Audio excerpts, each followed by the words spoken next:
I'm excited about this panel because we're going to be talking about performance operations and where technology converge. And why I like that is the convergence part, because I feel like the opportunity of technology is about convergence. That's where actually you get the most value. So this panel is going to, I think, say some interesting things here. I also think that oftentimes emerging tech is best when it's slightly invisible and it's actually purpose-driven first. And I think a lot, when you think about convergence in operations and player development, it actually is invisible to the fan.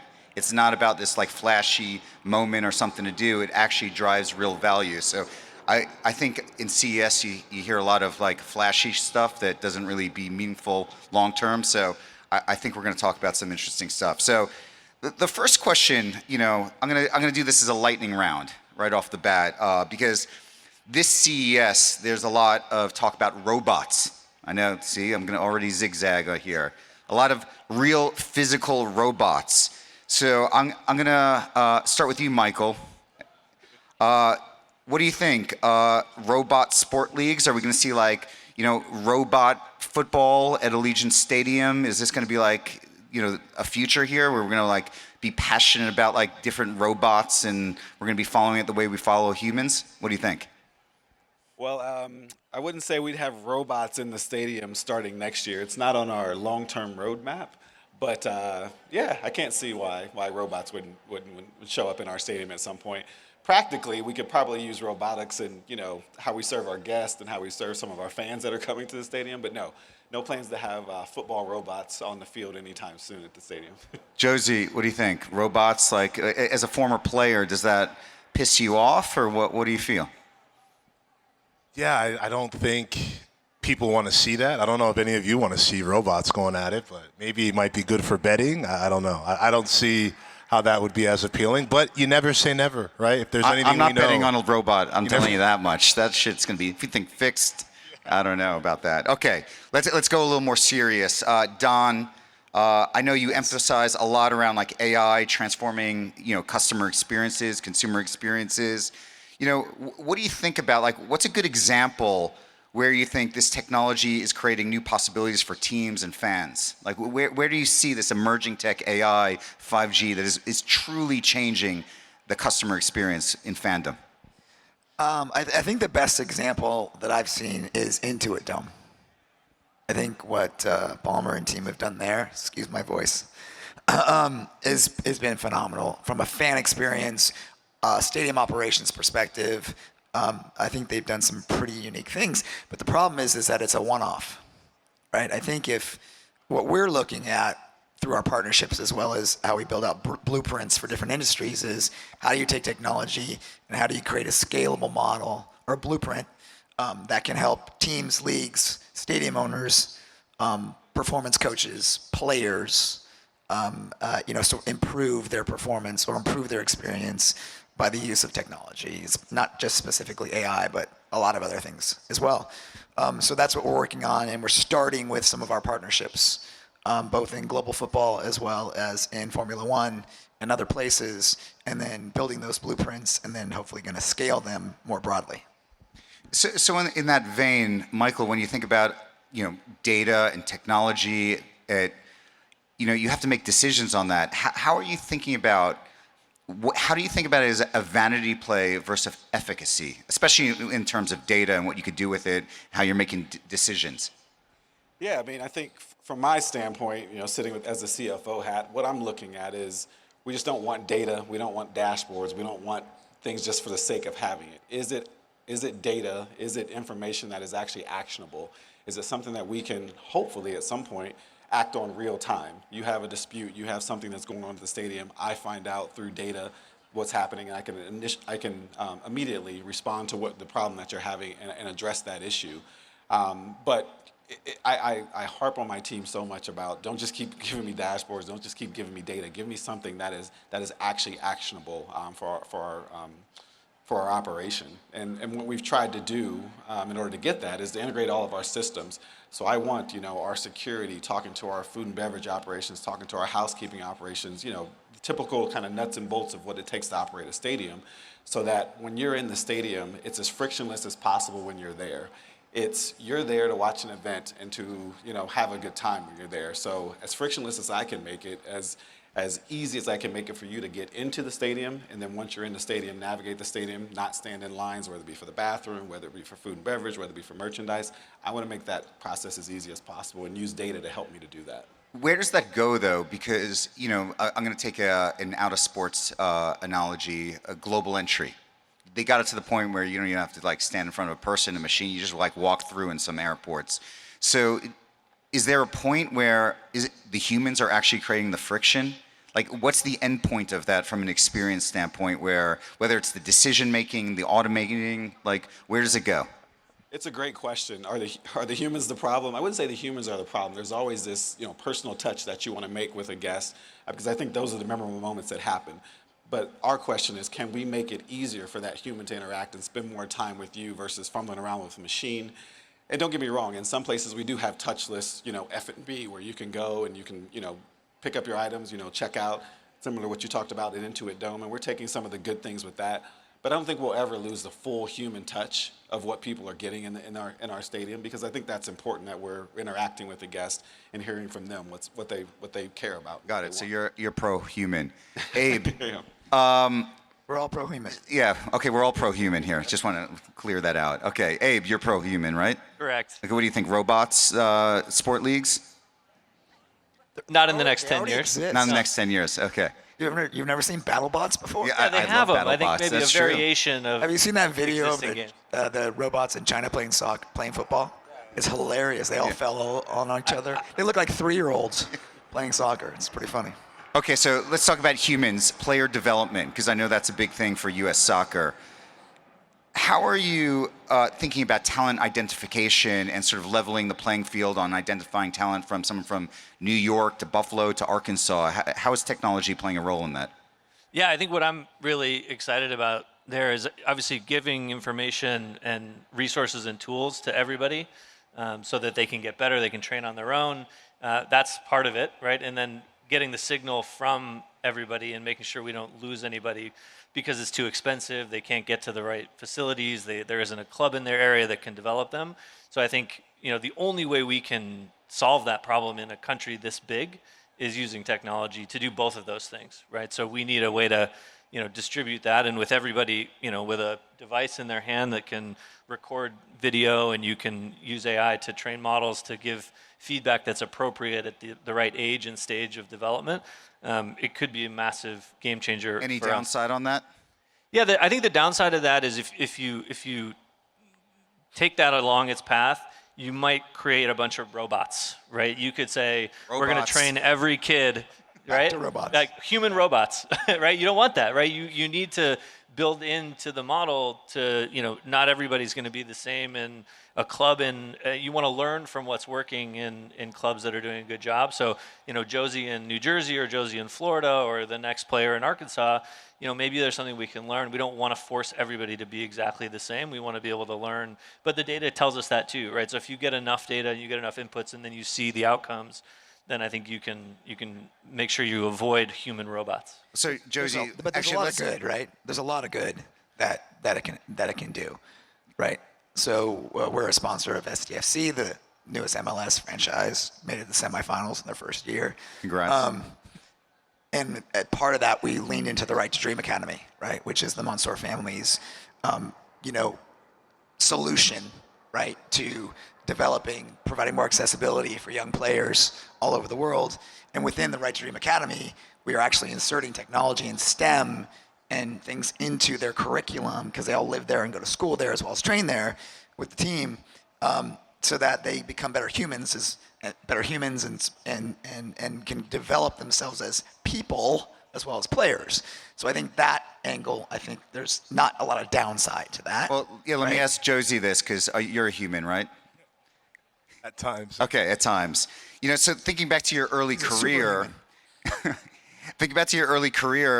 what technology, whether it be performance or development technology, do you think that kids have today that potentially would have changed any trajectory in your career, or would it not have made any difference whatsoever?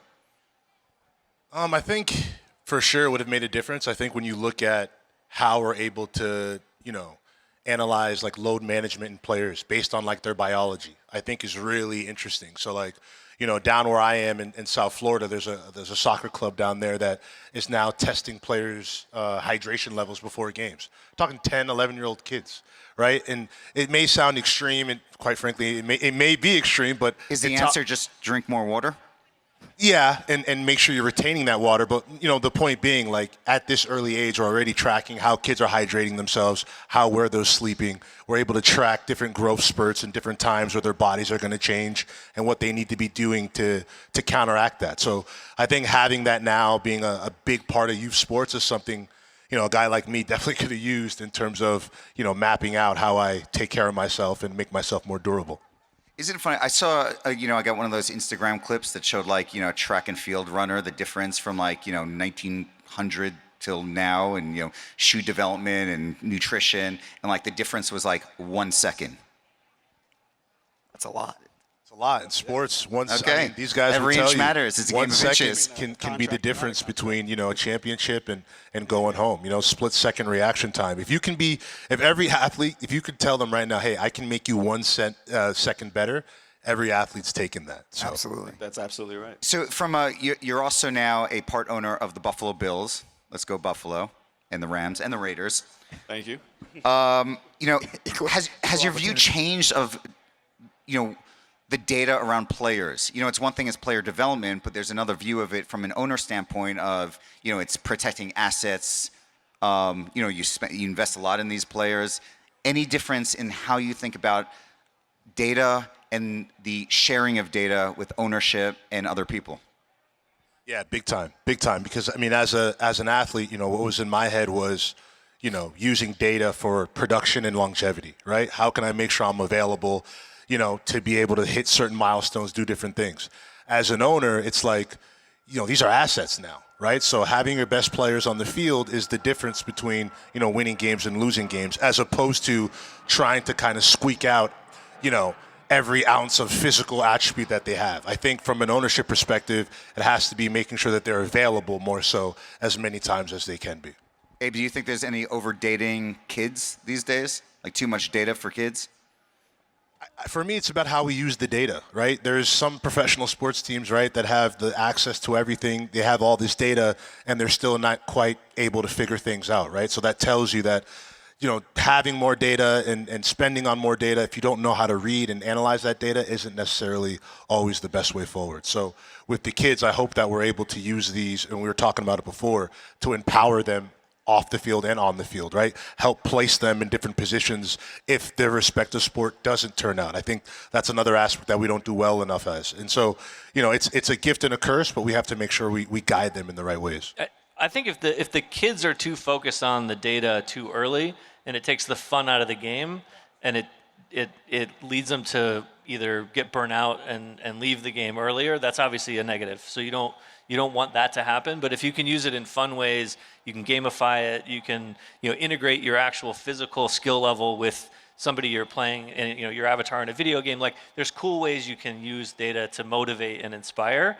But I think if you overdo it and kids get too focused on that, then they're not playing for the right reasons, and they're not going to stick in the game for long enough. And switching gears, Michael, NFL is a game built on tradition.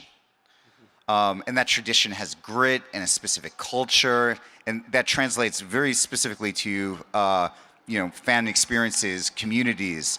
How do you manage that? How do you modernize? Think about a modern stadium, which you have in Las Vegas. I know Buffalo is building a new incredible stadium without losing the grit and tradition that exists within the sport. Yeah, it's a great question. I think for the NFL, we continue to evolve. You see, there's a much more use of analytics, to the point you were talking about, both on the business side as well as on the football side. But I guess one of the opportunities we've had being here in Vegas is we have a brand new stadium. And so we've been able to integrate, build the stadium around kind of new technologies that are in place right now, and capture what this current fan is looking for in the NFL. And I think we have the fortunate position, being here in Las Vegas and being such a hospitality, entertainment space, that we're thinking about what the fan experience is like on a football game, but just as much we're thinking about, what the experience is like in a stadium when you're coming for a concert, when you're coming for a rugby match, when you're coming for a soccer match. And I think we have an advantage, and we see it through the data that we have. We're usually ranked in the top 2 or 3 stadiums from a fan experience standpoint, because we're constantly focused on hospitality. No secret, our team has not been the best performers on the field lately, but we still rank very high from a customer satisfaction standpoint. We still rank very high from a ticketing, number of attendees, et cetera. And all that comes back to that focus and trying to focus on this new fan that's coming along, and not just resting in the old laurels of the NFL and the old things that are happening. And a lot of teams are moving. I wouldn't say we're unique in that space. I think we're probably ahead of the curve, but there's other teams that are doing the same thing in the NFL, and we're proud of where we're going despite the old tradition of the NFL. And to that point, Don, being at CS, walking the floor, seeing things, understanding where technology is, what's new you think that is coming, really emerging, whether it's this week or, more recently, that you think is fundamentally going to change how sports organizations operate over the next decade? What should we expect being on the front lines of technology? I mean, a lot of it's going to be in the background, right? I mean, it's not sexy stuff, but operationally speaking, there's a lot of technology that's going to make the operation of a stadium, a club, a team more efficient, more productive, more effective, return more to owners and stakeholders, prevent more injuries. But it's not sexy stuff. And CES has become far more industrial in the last couple of years. I mean, you have the CEO of Siemens keynoting, and you have the CEO of Hitachi talking about platforms that they're building for back office, AI-enabled systems. It's not just about who's got the biggest, HD TV screen, right? And so CES has morphed over the years, but a lot of the very interesting things are not necessarily the sexiest things. I mean, there's robots everywhere. We've got 6 of them in our booth alone, dancing to Michael Jackson. And so, lots of big crowds, taking pictures, video, all that stuff is still there. And robotics is a huge opportunity globally, outside of sports, inside of sports. And we're right in the middle of that. But I think it's a lot of the not sexy background stuff that I think is super interesting, and over the long term, if implemented correctly and scalable, is going to provide real value to kind of everybody sitting up here, and to their organizations, their players, their fans, etc. And I would just say on the not sexy stuff, you're right. One of the things I'm most proud of is we did this big energy efficiency project. We can now operate most of our systems in the stadium from an iPad. You don't see it unless you're uncomfortable in the stadium or something's happening. But those things result in monetary savings, but also it's just a good thing to do for us, for the community. But it's not sexy. It's not something that, we talk about generally on panels like this. But, we can talk about that because it is something that's, moving the needle for our stadium. So you're right. The not sexy stuff in the background is just as important as the big items that move the needle. So let's not make tech sexy anymore. No, we can make it sexy, but there's some unsexy parts to it as well.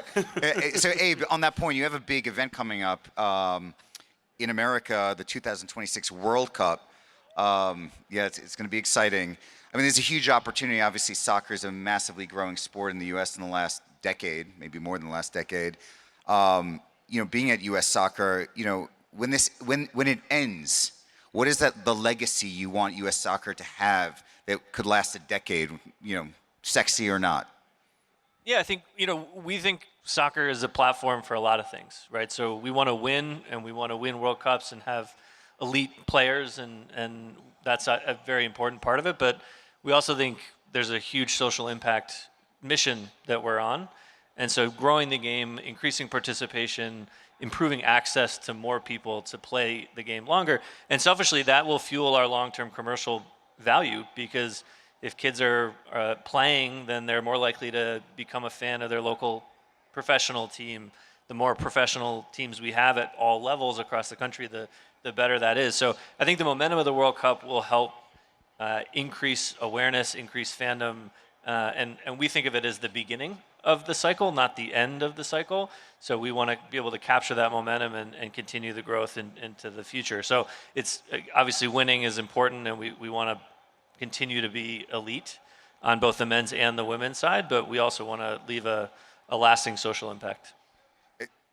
Josie, so as a now owner, former player, you like thinking about sports technology today, what's the biggest myth? What is overhyped and not helping people, not helping teams? Like, because to the point that there's a lot of fake, sexy stuff. Like, what's the biggest myth here? Yeah, I think the oversaturation of people just saying, "Hey, we need the data. We need the data." Again, we touched on this earlier. It's what do you do with that data?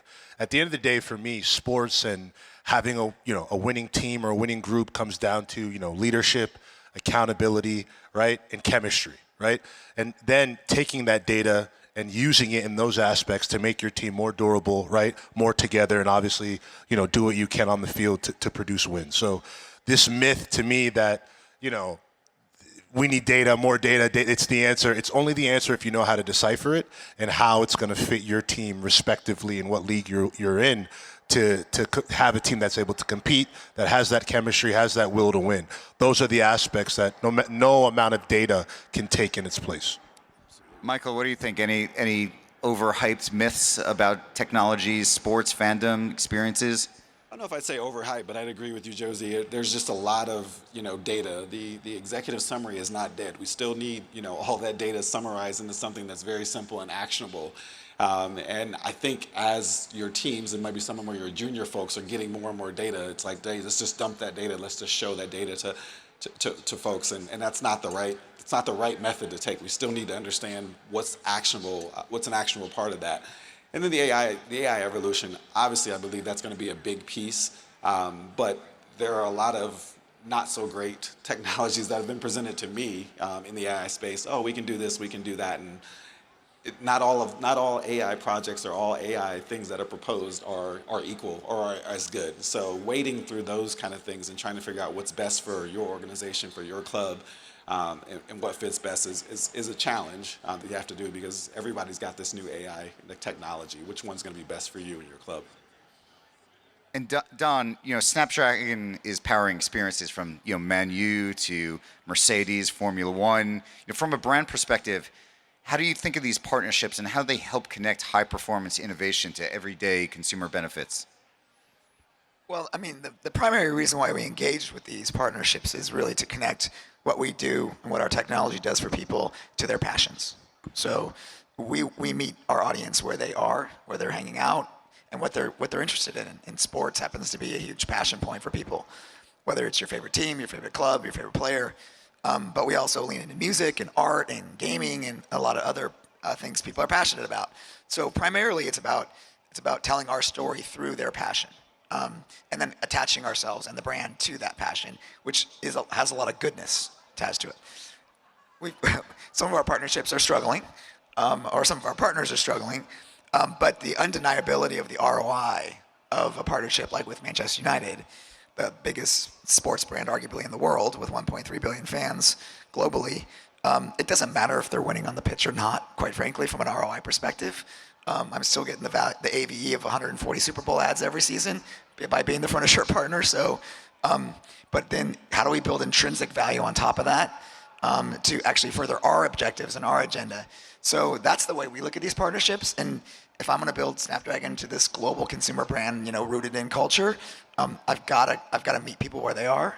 I've got to provide context, relevance, and resonance, and then that's going to be part of the mix that I need to do. So we look at these things really, really carefully, very strategically.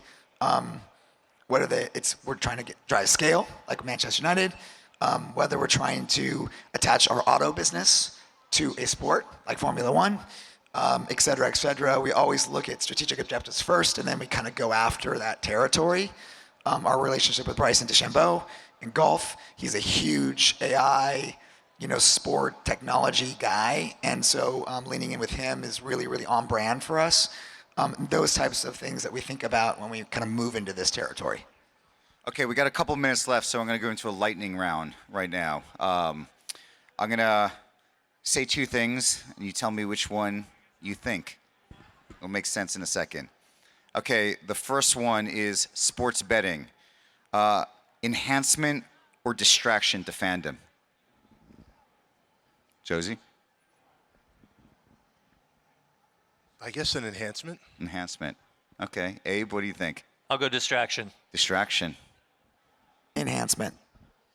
No question, it's an enhancement. Wow, no question. Okay. I'm the nonprofit guy up here, so Okay, maybe this one's a little harder. Data or human judgment? Michael, we'll start with you on this one. I have to choose one of those two? Yeah. You have a big operation. Data is going to get better, yeah. like decision making. Yeah, exactly. None of the above. I guess if I had to choose between the two, I still think human judgment is still something that's going to be key. I mean, I'm a marketing guy. Human judgment. Human judgment? I'm Even with with all the automation and marketing? Yeah, I mean, marketing is still an intuitive science, right? It's soft. It's a soft science. If you don't have the intuition, the data is just the data. Intuition. part of the reason that sports is great is because it's unpredictable and it's spur of the moment. The things that are magic, those moments are things that you probably wouldn't draw up if you just followed the data. So I got to go human judgment. Just to be fun. I mean, again, it comes back to deciphering this data. So with guys like this up here, if we're able to make sure that we can help them, analyze this data in the best ways possible, then all of a sudden you become even more. So I'll go data. Yeah, humans are pretty arrogant, aren't they? Yeah, we all think we're better than the technology. Okay, here's the last one. Data can lie, Dan. The data can lie. This is the last one. I have this thought. You didn't put it wrong. Well, I have this thought that technology is undefeated. It is undefeated. It plays long and wins. We just talked about human judgment. That said, humans are also resilient. So who wins? Technology as undefeated or human resilience? Resilience. You arrogant human. I gotta vote human. I gotta vote human. Team human. Team human. Michael? I'm all in on the humans. Okay, I'll go technology's undefeated. Joking. Of I love course you are. humans. We're the best. Thank you guys. We all will That was die, I fun. guess. Yeah, exactly.